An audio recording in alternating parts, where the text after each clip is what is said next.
Hi guys, കൊളോണിന്റെ ഒരു city tour കണ്ടാലോ?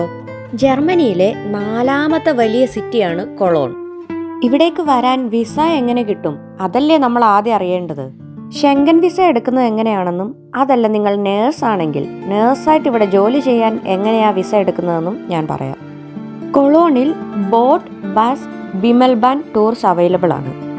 ഇതാണ് ഹോയ്മാർക്റ്റ്. കൊളോണിൽ മിക്ക പരിപാടികളും ഇവിടെയാണ് നടക്കുന്നത്. കൊളോൺ ജർമ്മനിയിലെ നോർത്ത് റൈൻ വെസ്റ്റ്ഫാലിയയിലാണ്. നിങ്ങൾക്ക് ജർമ്മനിയിലേക്ക് നേഴ്സായിട്ട് ജോലി ചെയ്യാൻ വരണമെന്നുണ്ടെങ്കിൽ ലാംഗ്വേജിനൊപ്പം തന്നെ അനേർക്കനും അല്ലെങ്കിൽ റെക്കഗ്നീഷനും ഇമ്പോർട്ടൻ്റ് ആണ്. നോർത്ത് റൈൻ വെസ്റ്റ്ഫാലിയയിൽ അനേർക്കനും തുടങ്ങാൻ ലാംഗ്വേജിൻ്റെ ആവശ്യമില്ല. ഇതാണ് കൊളോൺ HBF. HBFിൻ്റെ തൊട്ടടുത്താണ് കൊളോൺ കത്തീഡ്രൽ. 632 വർഷമെടുത്തു ഈ കത്തീഡ്രൽ പണിതെടുക്കാൻ.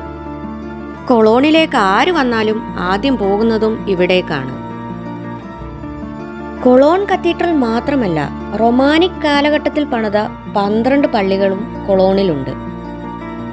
കൊളോൺ കത്തീഡ്രൽ കണ്ടു കഴിഞ്ഞാൽ നമുക്ക് നേരെ ലവ് ബ്രിഡ്ജിലേക്ക് പോകാം. ഇവിടെയാണ് സ്നേഹിക്കുന്നവർ അവരുടെ പേരുകൾ എഴുതി ലോക്ക് ചെയ്തു വെക്കുന്ന സ്ഥലം. ഈ ലോക്സിന്റെ ഭാരം കാരണം ഇവിടുത്തെ ഗവൺമെന്റ് ഇപ്പോൾ ഇത് മുറിച്ചു മാറ്റിക്കൊണ്ടിരിക്കുകയാണ്. പള്ളികൾ മാത്രമല്ല, ഒരുപാട് മ്യൂസിയംസും കൊളോണിലുണ്ട്. Chocolate museum, Senf museum, Wallraf museum, sports museum, കൊളോണിന്റെ സ്വന്തം പെർഫ്യൂം മ്യൂസിയം, അങ്ങനെ ഈ ലിസ്റ്റ് നീണ്ടു പോകും. കൊളോണിൽ കാർണിവൽ നടക്കുന്നത് ഫെബ്രുവരിയിലാണ്. നവംബർ 11 കാർണിവൽ തുടങ്ങുന്നത്. കൊളോണിന്റെ സ്വന്തം കൊൾഷ് ബിയർ, അങ്ങനെ പറഞ്ഞാലും തീരാത്തത്ര കഥകളുണ്ട് ഈ കൊളോണിൽ. കൊളോൺ സിറ്റിയുടെ വിശേഷങ്ങളുമായി ഞാൻ വീണ്ടും വരാം. നിങ്ങൾക്ക് വീഡിയോ ഇഷ്ടമായെങ്കിൽ സബ്സ്ക്രൈബ് ചെയ്യൂ.